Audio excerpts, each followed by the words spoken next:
नमस्कार दोस्तों, राधे राधे, सुप्रभात। कैसे हैं आप सभी लोग? उम्मीद है कि आप सभी लोग अच्छे होंगे। तो फ्रेंड्स, हो चुकी है हर सुबह की तरह एक नई सुबह की शुरुआत। और आज जो है सारा काम निपटाने के बाद में ये दोपहर का समय है, लगभग 12 साढ़े 12 बजे का।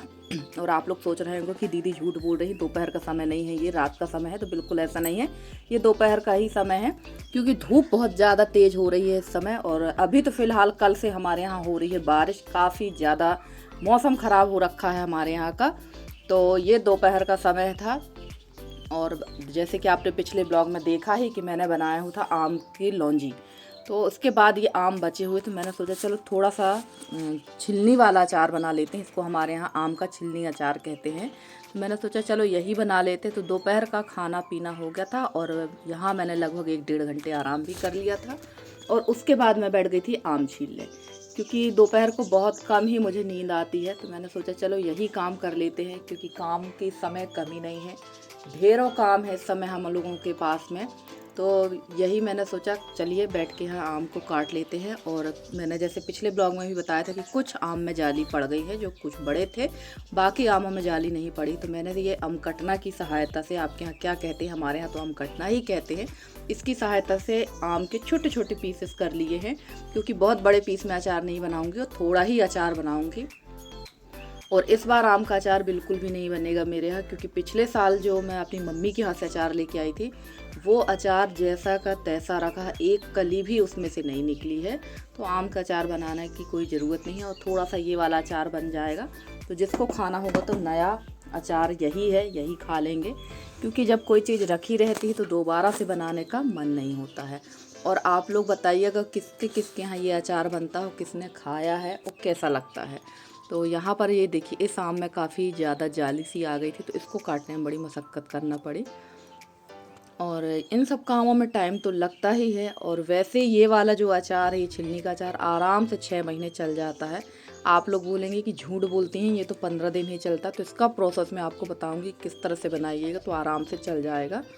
और कल हमारी रश्मि दीदी ने पूछा है कि निधि ये बताओ कि ये जो तुमने जेली बनाई है, ये कितने दिनों तक चल सकती है। तो दीदी, वो जो जेली मैंने बनाई आराम से 1.5 से 2 साल तक चल सकती है, बशर्ते आप उसको फ्रिज में रख के यूज़ करिएगा। और एयर टाइट डिब्बे में या कांच की बोतल में रखिएगा। डिब्बे में नहीं, कांच की बोतल में ही रखिएगा, क्योंकि प्लास्टिक के डिब्बों में अचार ख़राब हो जाता है। और देखिए, यहाँ इन कैरियों को मैंने अच्छे छोटे छोटे 1-1 1.5 इंच के टुकड़ों में काट लिया है। और उसके बाद धोकर इसको हम सुखा देंगे, तो बढ़िया से ये सूख जाएगा। और ये कम से कम 1 से 1.5 घंटे की धूप इसमें लग जाएगी। धूप तो वैसे भी काफ़ी तेज़ है। तो चलिए इसको मैं सुखा देती हूँ, और उसके बाद फिर मैं आप लोग को बताऊँगी इसका पूरा प्रोसेस कि मैं किस तरह से इसका अचार बनाती हूँ। और वैसे ये वाली जो कैरी है ना, कच्चे आम है, ये काफ़ी खट्टे हैं। वैसे बनाने के लिए तो अचार भी इसका बन सकता था, पर जब ये पेड़ पर बचेंगे तभी अचार बन पाएगा, वरना नहीं बन पाएगा। और देखिए, आम जो है मैंने डाल दिए थे धूप पे। और उसके बाद ये टाइम है लगभग 3 साढ़े 3 बजे का। तो मैं बैठ गई थी यहाँ पर गेहूँ बीनने के लिए, क्योंकि ये काम भी मुझे करना है। जल्द से जल्द ये सारी जो फैली हुई है, ये सब समेट के रखना। अब आप लोग सोचेंगे कि गेहूँ क्यों बीन के रख रहे हैं, तो मैं इकट्ठा साल भर का गेहूँ बीन कर रख लेती हूँ। और मज़दूर मिल नहीं रहे हैं, और गेहूँ बीनने के लिए अब क्या मज़दूर लगाना। रोज़ अगर हम 5-5 10-10 किलो बीनेंगे तो 2-4-8 दिन में 1 कुंटल से ऊपर ही बीन लेंगे। और आज की स्थिति में लगभग मैंने 50 किलो से ऊपर गेहूँ बीन के रख लिया है। वो भी मैं आप लोग के साथ ज़रूर शेयर करूँगी अगले वीडियो में। तो धीरे धीरे सारा गेहूँ साफ़ ही कर लेंगे। और ये गेहूँ वगैरह बीन कर छान कर अगर आप रख लेते हैं ना, तो साल भर की दिक्कत दूर हो जाती है। क्योंकि सबसे ज़्यादा दिक्कत होती है बारिश में, क्योंकि बारिश में ही अनाज का स्टोरेज सबसे ज़्यादा अच्छे तरीके से करना पड़ता है। क्योंकि बारिश में ही सबसे ज़्यादा सीलन वाला मौसम रहता है। थोड़ी सी भी अगर हवा लगती है ना, तो बहुत जल्दी गेहूँ वगैरह गेहूँ या कोई भी अनाज हो, उसमें सीलन आ जाती है। तो सबसे अच्छा तरीका ये है कि बारिश के लिए हो या उसके साल भर के लिए बीन के रख ले, जैसी आपकी सुविधा, और या फिर जैसा आपको सही समझ में आता है। तो जैसे कि मैंने बताया कि जो मैंने लौंजी जो बनाई है, वो मैंने कांच की बरनी में रख के 2 साल तक चलाई थी, वो भी फ्रिज में। और अचार जो है, कोई भी अचार हो, कोई भी साल भर रखने वाली चीज़ हो, खासकर अचार है, जैम है, जेली है, कांच की बोतलों में ही रखो तो ज़्यादा बेहतर होता। तो दीदी, आप भी कांच के जार पर ही रखना। वैसे मैंने 2-3 प्रकार के अचार अभी प्लास्टिक के डिब्बों में रखे हैं। और अभी मैं आपने देखा भी होगा कि मैं बर्नी जो है कांच की बर्नियों में ही धुल कर रखती हूँ सारा सामान। तो अभी मैं बर्नी लेकर आऊँगी और उनमें भरूँगी, पूरा अचार ट्रांसफ़र कर दूँगी। तो चलिए, गेहूँ हमारा बन गया था और यहाँ पर मैं ये जो टब हैं ये मेरे 20-20 किलो के टब हैं। तो अंदाजे से मैं रोज़ 20 किलो गेहूँ ऐसे ही छान कर रख लेती हूँ और सुबह शाम 10-10 किलो करके बीन लेती हूँ। तो ऐसे ही मेरा टाइम पास भी हो जाता है और मेरा काम भी हो जाता है। और ये जो गेहूँ मैंने यहाँ फैला रखा है, क्योंकि बताया ही आपको कि गेहूँ लगभग 4-4 दिन ही मैं फैलाती हूँ। तो यहाँ मैं सारे गेहूँ उठाकर रख दूँगी ताकि ये व्यवस्थित तरीके से यहीं रखा रहे, क्योंकि मौसम का इस समय कोई भरोसा नहीं है। जैसे कि बताया ही, कल से मौसम बहुत ज़्यादा ख़राब है मेरे यहाँ। तो फटाफट से ये यहाँ पर ये गेहूँ यहीं इकट्ठा कर देंगे। और हमारी एक प्यारी सी सिस्टर है, वो काफ़ी दिनों से अपना नाम मेरे को बता रही है, पर मैं नाम लेना उनका भूल ही जाती हूँ। उनकी आईडी जो है विंड कुछ करके आती है, पर उनका नाम है Priyanka Singh.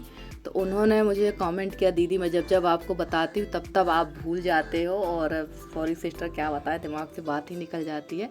Thank you so much कि आपने मुझे अपना नाम बताया, जिसके लिए मैं आपकी बहुत आभारी हूँ। और प्रियंका बहन, आप इतने प्यारे कमेंट करते हो ना कि मेरा मन कई बार होता है कि मैं ब्लॉगिंग का काम बंद कर दूँ, और जब आप मुझे कमेंट करते हो ना तो मैं मजबूर हो जाती हूँ सोचने के लिए कि यार दोबारा से आप ये ब्लॉगिंग करना है। और वैसे मेरी एक और सिस्टर है सीमा गुप्ता जी, ये भी उन्होंने भी कहा कि प्लीज़ आप वीडियो बनाना बंद मत करिए। बहुत सारी उन्होंने बस क्या सभी सिस्टरों ने सभी ने कहा है कि नहीं आप ब्लॉग बनाते जाइए। जैसे हमारी एक संदीप कौर बहन है, ये पंजाब से हैं, और ये बोल रही थी कि दीदी प्लीज़ आप ब्लॉग बनाना बंद मत करिए। और एक और हमारी सिस्टर ने कमेंट किया था कि आपके ब्लॉग देख के सांस लौट आती, जैसे दोपहर का खाना ज़रूरी वैसे आपके ब्लॉग ज़रूरी है। तो बिल्कुल सिस्टर जी, आप लोग का प्यार ही है जो मैं यहाँ तक पहुँची हूँ। पर क्या है ना, उम्मीदें टूटने लगी हैं। और कल का जो वीडियो था तो वो तो बिल्कुल भी, उसमें व्यूज़ देख के तो लग रहा था यार सिर पीट लें। पर चलिए कोई बात नहीं, आप लोगों की मर्ज़ी है, जिसको देखना होगा देखेगा, कोई ज़ोर ज़बरदस्ती नहीं है। अभी कुछ दिन तक तो काम करते ही हैं, पर हाँ यही कंडीशन रही तो बहुत जल्दी ही यूट्यूब खुद ही मेरा इंप्रेशन ख़त्म कर देगा, इसमें कोई दिक्कत वाली बात नहीं है। और देखिए गेहूँ वगैरह मैंने उठा लिया था, और जो बर्नी मैंने बताया ये मैंने 2 बर्नी तो बुलवाई थी और कुछ डिब्बे रखे हुए थे, तो उनको मैंने सब रखे हैं। और यहाँ पर मैं जो हूँ लगाने लगी थी ब्लाउज़ में हुक, क्योंकि मेरे पास बताया ही ना मैंने कि घर में पहनने वाली साड़ियाँ बिल्कुल भी ख़राब हो चुकी हैं। और सच कहूँ तो मेरी आलस का है या फिर कामचोरी, दोनों चीज़ कह सकते हैं आप। साड़ियाँ रखी हैं जबकि मेरे पास मशीन भी है, पर मैं पीको फॉल नहीं कर पा रही हूँ। पर जल्दी से जल्दी मुझे पीको फॉल करना ही है, क्योंकि अब साड़ियाँ बिल्कुल भी घर में पहनने वाली ख़राब हो चुकी हैं। और यही वजह है कि रोज़ ही कहीं ये गाउन पहन के काम चला रही, कहूँ वो गाउन पहन के काम चला रही हूँ। तो इसी तरह से गाउन या नाइटी जो भी बोलते हैं, हमारे यहाँ तो गाउन ही बोलते हैं, मैक्सी बोलते हैं हम लोग। और ये देखिए ये आम जो मैंने सुखा रखा था, अच्छी खासी धूप लग गई, तो चलिए इसको उठा कर रख देते हैं और चलते हैं। मुझे कहीं जाना था इसलिए मैंने साड़ी पहनी और मैं निकल चुकी थी जहाँ मुझे जाना था।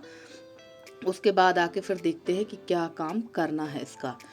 तो चलिए आते हैं। और यहाँ पर हस्बैंड जी तोड़ रहे थे बेल। तो काफ़ी सारी सिस्टरों का कमेंट आता कि आपके हस्बैंड वीडियो में नहीं आते, तो उनको वीडियो में आना बिल्कुल भी पसंद नहीं है। तो थोड़ी सी चुपके से एक क्लिप ले ली थी यशी ने। और देखिए शाम का समय था, लगभग 5:30 पौने 6 था।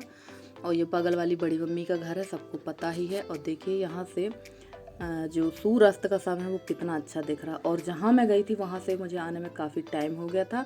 और उसके बाद लगातार मेरे यहाँ आने जाने वाले लोग लगे हुए थे।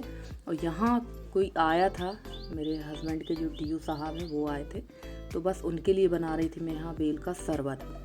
अब आप लोग बोलेंगे डीओ, तो जैसे सबको पता ही है कि मेरे हस्बैंड LIC में एजेंट है, तो उन्हीं के साहब आए हुए थे। और वहाँ मतलब उन्होंने नाश्ता नहीं किया था, वैसे तो मैंने बनाया था पोहा, पर उन्होंने नाश्ता नहीं किया, तो उनको पीना थी चाय। और जब मैं घर पहुँची थी तब थी लाइट गोल, और लाइट आई थी लगभग 8:30 साढ़े 8 के समथिंग। पता नहीं क्यों इस बार हमारे यहाँ लाइट कटौती भी काफ़ी ज़्यादा हो रही है, समझ में भले ही नहीं आ रहा, पर ये कटौती ही हो रही है। और यहाँ बेल का शरबत मैंने बना दिया था। और हमारी जो चाय दीदी हैं उन्होंने कहा था, निधि जब भी बेल का शरबत बनाओ तो उसमें थोड़ा सा नींबू क्रश भी डाल दिया करो। तो इस बार मैंने थोड़ा सा नींबू क्रश भी डाला, सच में इसका टेस्ट बहुत गजब का आया था। और यहाँ डाल दिया है ये जो मसाला मैंने बना के रखा था, वो काला नमक, भुना जीरा, अजवाइन और जीरा पाउडर का मिक्स करके पाउडर बना लिया मैंने। तो ये डाल दिया, इससे टेस्ट बहुत अच्छा आता है। और इसके बाद मैंने कोई भी क्लिप शेयर नहीं की थी क्योंकि टाइम मैंने बताया बहुत ज़्यादा हो गया था, और रात की जो क्लिप होती है उतनी सही नहीं आती जितनी दिन की आती है। तो चलिए अब मैं सीधे आपसे मिल रही हूँ सुबह के समय में। तो यहाँ पर फटाफट से मैंने रख दिया है राई का तेल गर्म होने के लिए, और तेल मुझे ज़्यादा लग रहा था। और मसाला तो मेरे पास सारा रहता ही है अचार का, क्योंकि मैं एक डिब्बे पर बना के भी रखती हूँ, और थोड़ा बहुत तो घर पे व्यवस्थित जो जैसे राई की जो दाल आती है मार्केट में वो मैं रखती हूँ, क्योंकि मेरे यहाँ राई सरसों नहीं होती है, वरना घर की सरसों राई का तो बात ही अलग है। और मसाले दो प्रकार से बनते हैं, या तो आप रेडीमेड दाल लेके आ जाइए मार्केट से। और देखिए यहाँ मैंने गरम कर लिया है तेल, और उसमें डाल दिया है 1 चम्मच भुना हुआ जीरा पाउडर, 1 चम्मच भुनी हुई मेथी, 1 चम्मच सरसों का सौंफ का पाउडर है। और यहाँ मैंने डाल दी है राई की दाल जो मार्केट में मिलती है, वो डाल दी मैंने। अगर घर की राई या सरसों होती तो बात ही अलग थी, उसको भून कर पीस कर डालती हैं। और यहाँ मैंने इसको जैसे ही तेल में डाला, डाल दी है हल्दी, और डाल दिया था इसमें जीरा, मेथी और सौंफ का पाउडर। आप चाहे तो खड़ा भी उपयोग कर सकते हैं सौंफ को, पर मैंने पीस कर डाला है। और यहाँ डाल देंगे नमक। और थोड़ा सा मसाला मेरे पास बना हुआ रखा था, क्योंकि मैंने बनाया था आंवले का अचार, तो वो मसाला भी मेरे पास रखा हुआ, तो वो इसमें मिक्स कर देंगे। और मिर्च बिल्कुल भी नहीं डालेंगे, क्योंकि जो अचार का मसाला मेरे पास बना रखा था ना, उसमें देगी मिर्च वगैरह सब थी, और वो मैंने इसमें मिक्स कर दिया था। और ये देखिए यहाँ पे हस्बैंड जी ने कैमरा कर दिया था साइड में। तो चलिए फटाफट से बना लेते हैं आम का अचार, और जल्दी से ये काम करने के बाद फिर लगेंगे दूसरे काम पे, क्योंकि कोई भी काम नहीं हुआ था। और वैसे एक चीज़ बोलूँगी, अचार का रख रखाव बहुत अच्छा होना चाहिए, और ये अचार डेली के लिए है, इसलिए मैंने सोचा चलो पहले अचार ही कंप्लीट कर देते हैं, उसके बाद बाकी का काम करेंगे। वरना ये जो कैरी हैं ये बहुत ज़्यादा सूख जाती हैं, और ये किसी काम की नहीं रह जाती, सिर्फ ये अमचूर बनाने के काम की रहती। पर मुझे अचार ही बनाना था। और देखिए थोड़ा थोड़ा मसाला डालते जाएंगे, और उसके बाद अच्छी तरह से इसको मिक्स करके रख देंगे। और उसमें पानी, जो इसकी कैरी में जो पानी था वो बहुत कम था, क्योंकि पानी से ही अचार ख़राब होता है। अगर आम में पानी रह जाता है, या किसी बर्तन में जब अचार बनाते हैं, या चम्मच में जिस चम्मच से निकालते उसमें अगर पानी रहता, तो मात्र पानी और अनाज के कारण ही अचार ख़राब होता है। तो चलिए यहाँ मैं इसको अच्छी तरह से मिक्स कर रही थी, और इसको रख दूँगी इस कांच की बरनी में। और फ्रेंड्स, आप लोगों को मेरे वीडियो कैसे लगते हैं? अगर आप लोगों को मेरे वीडियो पसंद आते हैं तो प्लीज़ वीडियो को लाइक करिएगा। चैनल पर नए हैं तो चैनल को सब्सक्राइब करके अपना प्यारा सा सहयोग और स्नेह मेरे साथ बनाए रखिएगा। मैं पूरी कोशिश करती हूँ कि आप लोगों के लिए बहुत अच्छे से अच्छे वीडियो लेकर आती रहूँ। और मेरे जितने नए सब्सक्राइबर हैं, पुराने सब्सक्राइबर हैं, जितने भी मेरे व्यूवर्स, मैं सबका तहे दिल से बहुत बहुत धन्यवाद कहना चाहती हूँ कि आप लोग मुझे इतना सहयोग करते हैं, इतना ही स्नेह देते हैं, जिसके लिए मैं बहुत आभारी हूँ। और अचार में मुझे नमक थोड़ा सा कम लग रहा था, तो मैंने नमक और डाला था। और यसी से भी मैं टेस्ट करवाते जा रही थी कि कैसा है अचार का नमक। तो चलिए, क्योंकि नमक की मात्रा थोड़ी सी ज़्यादा ही होना चाहिए, क्योंकि आम खट्टे थे, और अभी आम में जाके ये नमक मिक्स होगा। और 2-4 दिन इसको ऐसे ही रखे रहने देंगे। उसके बाद इसमें 1 कटोरी गरम करके तेल डाल देंगे। तो ये अचार आराम से 6 महीने तक कंटिन्यू चलता रहता है, क्योंकि मैं इसके पहले भी ऐसा अचार 2 से 4 बार बना चुकी हूँ, और ये वाकई चलता है। बस आप काटने का तरीका इसी तरह से रखिएगा, ज़्यादा पतले पीस मत करिएगा। पतले पीस करेंगे तो वो जल्दी ही ख़राब होगा। और ये अचार लगभग 3 से 4 दिन में खाने लायक हो जाता है। और इसी तरह से दबा दीजिए ताकि इसमें एयर ना जाए, अगर एयर जाएगी तो अचार जल्दी ख़राब होता है। तो चलिए फ्रेंड्स, आज का वीडियो कैसा लगा ज़रूर बताइएगा।